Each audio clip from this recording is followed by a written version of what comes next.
What does your family mean to you? Are they just people you surround yourself with for convenience? Do you love them or do you just like them? Are you the type of person who dreams primarily for yourself while others just fill in the gaps? Is your work your top priority while your family is more like a hobby? I've asked too many questions that need answers. Some of you will really have to think about this before expressing your true opinion. Others will answer immediately, but they will know they are lying to themselves. And then there are people like me who will unhesitatingly tell you that my family comes first. My children and grandchildren are everything to me. They are the only reason for my existence. They are my sun, moon, and stars. I would literally give them my last shirt without even asking for their permission. I would give my last dollar to any of them for their frivolous whim. I would gladly live with only the bare necessities so that any of them could enjoy luxury. Now, you may have noticed that my wife is not included in my statement above. 20 years ago, I had a wife. No, she is not dead, at least not physically. We weren't even divorced, as that would have upset my children. We continue to coexist in the same house, in the same conditions we've had for over 40 years.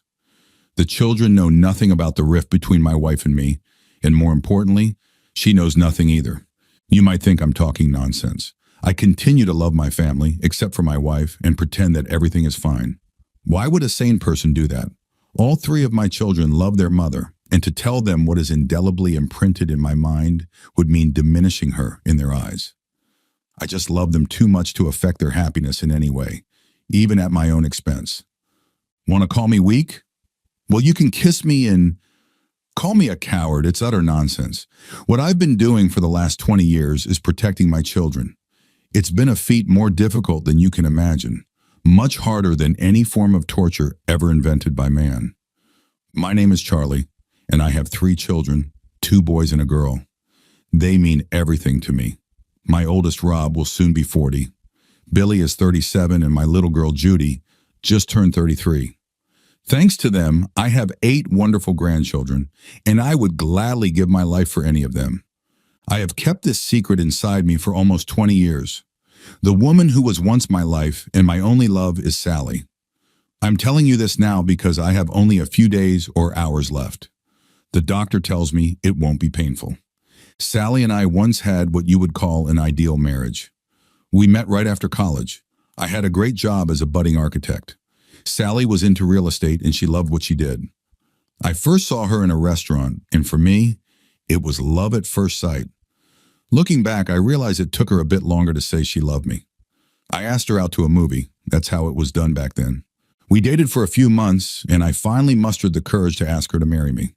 We got married 6 months later in the church her family attended. Hawaii was where we spent our honeymoon and discovered the physical side of our love for each other. We spent a wonderful week in the sun, exploring each other's bodies for hours. Our life as newlyweds was happy. We worked to save money for a house and loved each other deeply. Sally was very good at her job and found us a wonderful home that we could hardly afford. We bought it with difficulty, vowing to work harder and cut down on unnecessary expenses. We stopped eating out and started bringing our lunches to work. I worked harder than ever in my life, and it quickly paid off. Soon I was promoted, and now we could easily afford the house.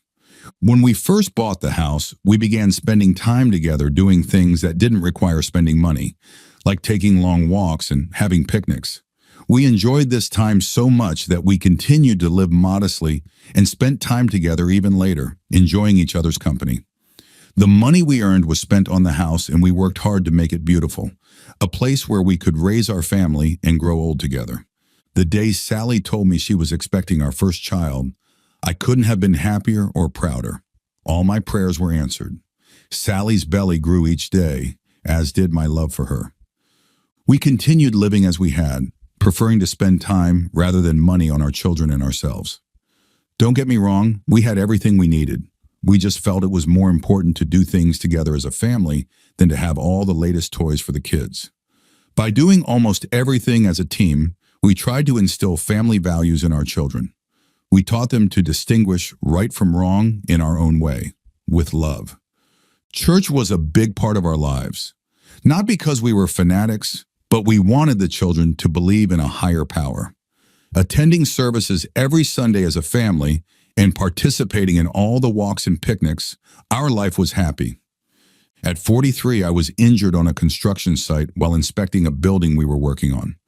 A falling piece of steel beam hit me, and my back was crushed. The doctors put me back together, and I spent more than 3 months in the hospital, praying every day to recover and provide for my family. It took a long time to learn to walk and move independently again. The pain was terrible, so I took a lot of painkillers. The pain either subsided or I just started getting used to it. It took some time to wean myself off the painkillers, but eventually I took control of my life. I used a mild form of muscle relaxant for relief. Most of the time I could function normally, so I returned to work. My family life was relatively normal, considering my physical limitations. The only problem was that the medication made me impotent. Sex with my wife had always been, and I really mean always, wonderful and frequent. It was one of the things we discovered early in our marriage that we could do to entertain ourselves for free when experiencing financial difficulties. We loved each other and enjoyed an active sex life until my unfortunate accident. The only positive result of my work injury was the large settlement check we received. My children's education was secured, and I had enough money left for early retirement. The money was, of course, not as important as my health, but over time, it seemed to return. Our life got back on track. I could keep up with work and my family. Everything fell into place, except for sex with my wife. It's been more than a year since we last made love. Imagine, if you will, going from 5 or more times a week to 0. It must have been very hard for Sally, but it was not easy for me either. I was not only pressured by the fact that I was celibate, but the guilt of not being able to please my wife was tearing me apart. Unfortunately, all the doctors told me that as long as I continued taking the medication, my condition wouldn't improve. Well, I said, to hell with it all, and that same day, I threw the pills in the trash. If I had to live with pain to restore what we once had, so be it. I didn't tell Sally about my decision because she would not have agreed. Sally always told me that my health was the most important thing. Based on past experience, it would take some time for the chemicals to fully leave my system. My company sent me to Toronto for a week of meetings about a new building my firm was designing. I left early Sunday morning and planned to be home by the following Saturday afternoon. By Monday, I felt the muscles in my lower back starting to twitch. This was a good sign that the medication's effects were wearing off. Despite the spasms, my meetings went well. I called home every evening to talk to my wife and kids, just as I usually did when traveling for work. These conversations never contained anything new, just the same talks about how school was going and how much we missed each other. Routine things, but I enjoyed hearing all the details of my family's life. On Thursday morning, I woke up with a steel rod. My tool was as ready as ever in my life. My back hurt, but I didn't care. If it meant I was back in the saddle, I would grit my teeth and endure a little pain. My meetings concluded that evening, a day earlier than expected. I was too excited to stay another minute, so I changed my flight reservation and was scheduled to be home the next morning around 11. All the kids would be at school, and Sally and I could spend the day together. On my way home, I thanked God for making me whole again. I took a taxi from the airport. Traffic was light, and I got home around 10:30. My anticipation was at its peak when I entered our house. Well, you can all guess what might have happened, and you'd be right. I experienced the greatest shock of my life when I quietly went upstairs to surprise Sally. Our reverend from our very own church was vigorously comforting one of his parishioners in my bed. Watching the pastor thrust his staff into Sally was the death sentence for our love. There can be no worse feeling than what I experienced at that moment.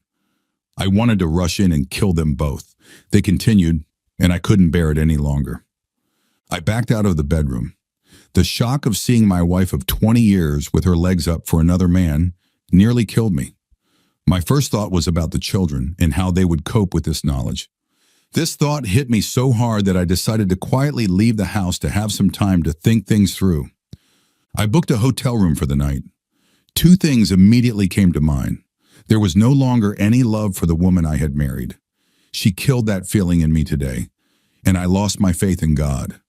Just look at what that heartless bastard did to me. To hell with Sally, to hell with God, and to hell with his messenger. My mind was in turmoil, but I had to decide which direction to take. If I divorced Sally, the children would find out about their mother's actions. Was that the best solution? No, their happiness means more to me than anything in the world. I couldn't do that to them. I already knew what she had done, so nothing could change that now. It was my burden to bear. No one would share my sorrow. Of course, Sally knew what she had done. Would she feel guilty? Would she confess her infidelity and ask for forgiveness? The emotions within her that led her to break her vows to me would likely prevent her from risking telling me. She knew well how I felt about marital betrayal. Believe me, the next day when I entered my house, I was overwhelmed with a sense of loneliness. I had decided to stay married to a woman whose sight I could no longer bear. It had to be an Oscar-worthy performance. I didn't need to pretend to be tired when I got home. I hadn't slept a wink the previous night. I kissed Sally on the cheek and asked if it would be all right to talk later. I went to my den and closed the door, staying there in solitude until dinner. At dinner, my mood was very subdued. I tried to pay attention to what the kids were saying and answered all their questions about Toronto. That night, I told Sally that while in Toronto, I discovered that I felt much better if I slept in a chair. My recliner was downstairs in my den, so I spent the night there, never intending to sleep in her bed again. The next morning was Sunday, and we all went to church as usual. I hadn't forgotten the other participant in the betrayal that ruined my life and planned to make sure he knew it was over. That day, my family sat in the front pew, although we usually sat somewhere in the middle. I stared intently at the preacher for the entire hour while we listened to his sermon. Sweat was rolling down his smug forehead. He didn't meet my eyes the whole time we were there. I made sure we were the last to leave the chapel that day. I wanted to be the last person to shake his hand. When my turn came, I gripped his hand with an ironclad hold and continued to squeeze as he winced in obvious pain. I leaned in and whispered, "Never come within sight of my family again, or I will nail you to the cross above the altar and burn this damn house of God to the ground." The shock on his face told me he heard my words loud and clear. He knew I meant every word I said. The preacher packed up and left town before the week was over. I resumed taking my medication. My heart was already suffering, so there was no need to endure the back pain as well. Besides, my tool would no longer be necessary. Sally tried a few times to please me, but what I felt for her now brought no benefit. I'm sure she noticed something had changed between us, but perhaps she just attributed it to my guilt over not being able to perform in bed. You might think it would be impossible to live in the same house with someone you no longer loved. I agree with you. It was difficult, but not impossible. If you do it long enough and think about it hard enough, you can find a solution for any situation. Additionally, my medical issues had an advantage. You can use fatigue and pain to resolve many situations. I remembered all the special days like anniversaries and birthdays and always left a little code at the bottom of the card. Sally asked me once after reading her card what those letters meant. I told her it stood for, "Yours forever, Charlie." But I'll tell you what it really meant. You're a dirty liar.